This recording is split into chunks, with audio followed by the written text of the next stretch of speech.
Praise lord. బాగున్నారా? మనము ఈ దినాల్లో ఆత్మీయ పాఠాలు నేర్చుకోవాలని ఆశపడతా ఉన్నాం. చాలా వరకు క్రైస్తవ జీవితంలో అనేక అంశాలు ఉన్నాయి ఆత్మీయ జీవితంలో.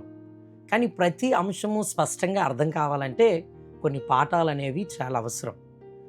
దీని నిమిత్తమే ఈ సిరీస్ ఆఫ్ మెసేజెస్ మీకు ఇవ్వాలని నేను ఆశపడతా ఉన్నాను. ఈ వాక్యాలు ఒకదాని తర్వాత ఒకటి వస్తూ ఉన్నప్పుడు దయచేసి స్కిప్ చేయకుండా ప్రతిదీ మొదటి నుండి చివరకు చూడండి.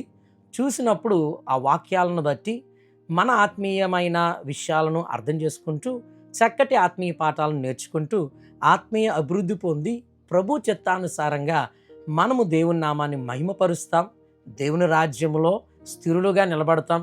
అంతేకాదు మనము దేవుని చిత్తానుసారంగా బ్రతికి అనేకులను ప్రభు రాజ్యంలోనికి నడిపిస్తాం. అందుకోసమే మీకు ఈ ఆత్మీయ పాఠాలనే సిరీస్ని ప్రారంభించాలని నేను ఎంతగానో ఆశపడ్డాను. మొట్టమొదటి పాఠాన్ని మీతో పంచుకోవాలని ఆశపడుతున్నా. మొదటి పాఠము రక్షణ పాఠం. ఆత్మీయ జీవితంలో ప్రారంభపు మెట్టే రక్షణ. రక్షణ అనేది మనకు కావాలి. రక్షణ లేకుండా అసలు ఆత్మీయ జీవితమే ప్రారంభించబడదు. కనుక రక్షణ అనేది ప్రారంభము. కనుక రక్షణ గురించిన మొదటి పాఠాన్ని మనం తెలుసుకుందాం. మొదటి పాఠంలో ఒక పరిచయంగా కొన్ని మాటలు మీకు చెప్పాలని ఆశపడుతున్నాను. మొట్టమొదటిగా మనం రక్షణ పొందాం.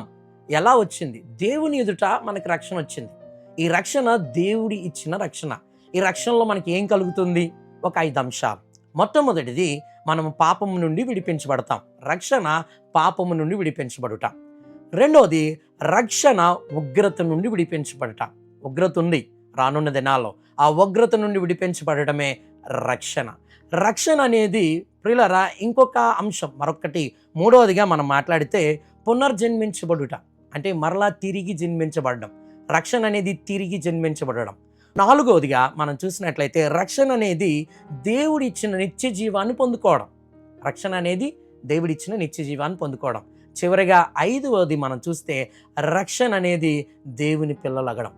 సో దేవుని పిల్లలుగా మారిపోవడం. అంటే రక్షణకు పునాది ఇది మనకు స్పష్టంగా అర్థమైతే మనం పొందుకున్న రక్షణ ఎలాంటిదో మనకు అర్థమవుతుంది. మరొకసారి ఈ విషయాలను చూడండి. కనుక ఈ 5 అంశాలు మరొకసారి చూడండి. ఇవి చూసినప్పుడు మన ఆత్మీయ జీవితానికి చాలా ప్రాముఖ్యమైనవి, చాలా చక్కగా నేర్చుకోవటానికి ఉపయోగపడతాయి. సరే, ఇది పరిచయ భాగంగా మీకు ఈ మాటలు చెప్తా ఉన్నాను. దయచేసి ఇవి మనసులో పెట్టుకొని వీటిని అనుసరించినప్పుడైతే మన రక్షణ దేని కొరకు, దేని వలన కలిగిందో మనం అర్థమవుతుంది. తర్వాత ముందుకు వెళ్దాం.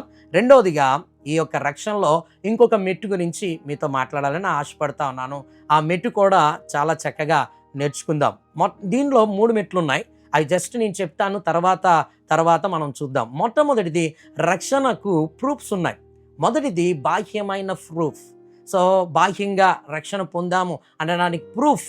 మొట్టమొదటిది బాహ్యమైన ప్రూఫ్, అవుట్వర్డ్ ప్రూఫ్ అంటాం. రెండోది రక్షణకు ఇన్వర్డ్ ప్రూఫ్, అంటే అంతరంగికమైన ప్రూఫ్. మనం రక్షణ పొందామని ఇన్వర్డ్లో జరిగిన క్రియ ఏంటనేది అది ఒక ప్రూఫ్. ఇది రెండోది. మూడోది ఎక్స్పీరియన్షనల్ ప్రూఫ్. రక్షణ పొందడానికి ఎక్స్పీరియన్స్లో కలుగుతున్న అనుభవాలు ఒక ప్రూఫ్. కనుక ఈ 3 ప్రూఫ్స్ మనకి ఏం తెలియజేస్తాయో తెలుసా? మనము రక్షించబడ్డాము, మనము రక్షణ పొందుకున్నాము, మనల్ని దేవుడు రక్షించాడు, దీని కొరకు మనం బ్రతుకుతున్నాము. ఈ గ్రహింపు మనకు రావాలి. నేటి దినాల్లో చాలామంది యేసుప్రభు నమ్ముకున్నామంటే నమ్ముకున్నాం, రక్షణ పొందుకున్నామంటే పొందుకున్నాం. కానీ కొన్ని దినాలు అయిన తర్వాత ప్రశ్న, నిజంగా నేను రక్షించబడ్డానా? నాకు నిజంగా రక్షణ వచ్చిందా అని చాలాసార్లు ప్రశ్నిస్తూ ఉంటారు. కనుక నేను చెప్పేది ఏంటంటే, ఈ ప్రశ్నలు వచ్చినప్పుడు మనకు చక్కటి ఈ వాక్య భాగం మన హృదయంలో ఉన్నప్పుడైతే ఆ వాక్యాలను పట్టుకొని మనము అర్థం చేసుకొని ఈ ఆత్మీయ పాఠాల చేత నిజం నేను రక్షణ పొందుకున్నాను అని నిశ్చయంగా చెప్పగలుగుతాం. అట్టి కృప దేవుడు మనకు అనుగ్రహించును గాక. ఇంకొక పాఠం, అంటే నేను 3 ప్రూఫ్స్ చెప్పాను కనుక ఈ 3 ప్రూఫ్లో మొదటి ప్రూఫ్స్తో మీతో ముందుకు రావాలని నెక్స్ట్ వీడియోలో ఆశపడతా ఉన్నాను. దయచేసి స్కిప్ చేయకుండా నెక్స్ట్ వీడియో కూడా మనం చూద్దాం. God bless you.